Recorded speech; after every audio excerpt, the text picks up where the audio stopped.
Marvel और DC की सबसे ज्यादा पावरफुल विलेन कैंग और डार्कसाइड का सामना अगर सुपरमैन से हो जाए तो क्या होगा। कैंग और डार्कसाइड दोनों मार्वल और डीसी के सबसे ज्यादा पावरफुल विलेन्स है और सुपरमैन डीसी का सबसे ज्यादा पावरफुल सुपर हीरो है। फर्स्ट ऑफ ऑल हम अगर बात करें सुपरमैन की तो उसका जन्म क्रिप्टॉन नाम के प्लेनेट पर हुआ था और जब क्रिप्टॉन डिस्ट्रॉय होने लगा तब सुपरमैन को उसके पेरेंट्स ने उसे धरती पर एक स्पेसशिप में भेज दिया और धरती पर आके वो आम इंसानों का मसीहा बन गया। Superman first live action movie बनी थी या 1948 में। सुपरमैन का सबसे पावरफुल फॉर्म सुपरमैन प्राइम है जिसका IQ 192 के आसपास है जबकि एक एवरेज ह्यूमन की IQ 85 के आसपास होती है। सुपरमैन सूरज को डिस्ट्रॉय करने के साथ साथ एक ब्लैक होल को कंट्रोल करने की क्षमता रखता है। अब बात करते हैं इसकी एबिलिटीज की तो इसके पास super human strength, X-ray vision, heat vision, cold breath, super speed, enhance hearing जैसी पावर्स है। तो वही दूसरी तरफ सुपरमैन की वीकनेसेस क्रिप्टोनाइट, मैजिक और रेड सन रेडिएशन जैसी चीजें हैं। अब बात करें कैंग की तो कैंग के बहुत सारे वेरिएंट्स है मगर यहाँ हम बात करेंगे उसके सबसे powerful variant Kang the conqueror की जो 48 सेंचुरी में अपने रिसोर्सेज का यूज करके पूरी धरती ही नहीं बल्कि पूरे यूनिवर्स को ही कॉन्कर कर लेता है। कैंग की IQ 200 के आसपास है जो टोनी स्टार्क से भी ज्यादा है। कैंग की पावर्स पर नजर डाले तो यूँ तो कैंग के पास कोई पावर्स नहीं है मगर उसके पास फ्यूचरिस्टिक टेक्नोलॉजी से बना एक सूट है जो न्यूक्लियर बॉम्ब्स के अटैक को भी सर्वाइव कर सकता है। कैंग इंटेलिजेंस के दम पर एवेंजर्स को कई बार अकेले ही हरा चुका है। कैंग की मेन पावर उसके टाइम को मैनिपुलेट करना है क्योंकि जब भी उसे लगता है कि वो हारने वाला होता है तब वो टाइम को मैनिपुलेट करके पास्ट में जाता है और पूरे के पूरे सिनेरियो को ही बदल कर रख देता है। कैंग फ्यूचर को भी चेंज कर लेता है। साथ ही साथ ऑल्टरनेट टाइमलाइंस और मल्टीपल यूनिवर्स को ट्रैवल करने की अपनी एबिलिटी से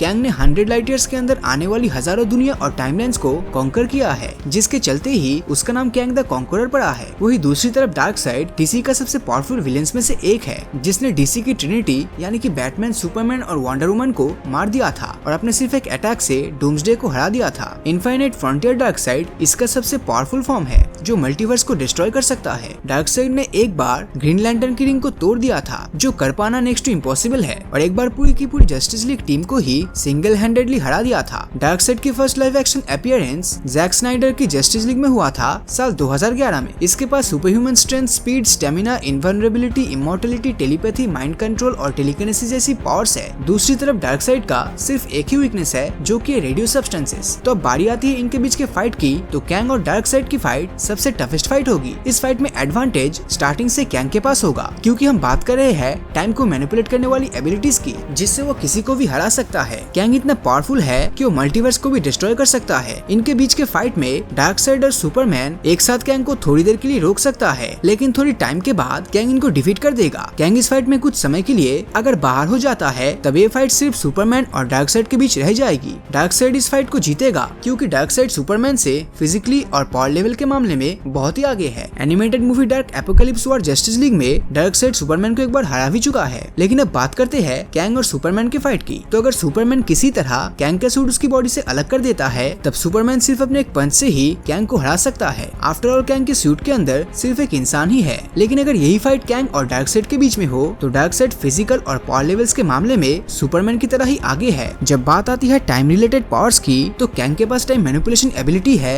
जिससे वो बस 1 सेकंड में डार्कसाइड को डिफीट कर सकता है। लेकिन अगर कैंग के सूट को डार्कसाइड थोड़ा सा भी खरोच डाल देता है तब ये कैंग के लिए बहुत बड़ी प्रॉब्लम होगी और उस केस में डार्कसाइड थोड़ा भी टाइम वेस्ट नहीं करेगा कैंग को खत्म करने में। Physically hand to hand combat की बात करें तो कैंग को बैटमैन भी हरा सकता है बट अगर सारे फैक्टर्स को ध्यान में रखे तो कैंग ही इन दोनों में से अभी के लिए सबसे ज्यादा पावरफुल है। लेकिन आपको क्या लगता है अगर इन तीनों के बीच में फाइट होती है तो उसमें कौन जीतेगा नीचे कमेंट करके जरूर बताना। और अगर ये वीडियो आपको अच्छा लगा हो तो इस वीडियो को लाइक और अपने दोस्तों के साथ शेयर करना मत भूलना। और अगर अभी तक आपने हमारे चैनल को सब्सक्राइब नहीं किया है तो सब्सक्राइब करके नोटिफिकेशन बेल को ऑन कर दीजिए क्योंकि मैं ऐसी वीडियोस हर हफ्ते लाता रहता हूँ। तो मिलता हूँ आपसे अगले वीडियो में और हमेशा की तरह थैंक्स फॉर वॉचिंग।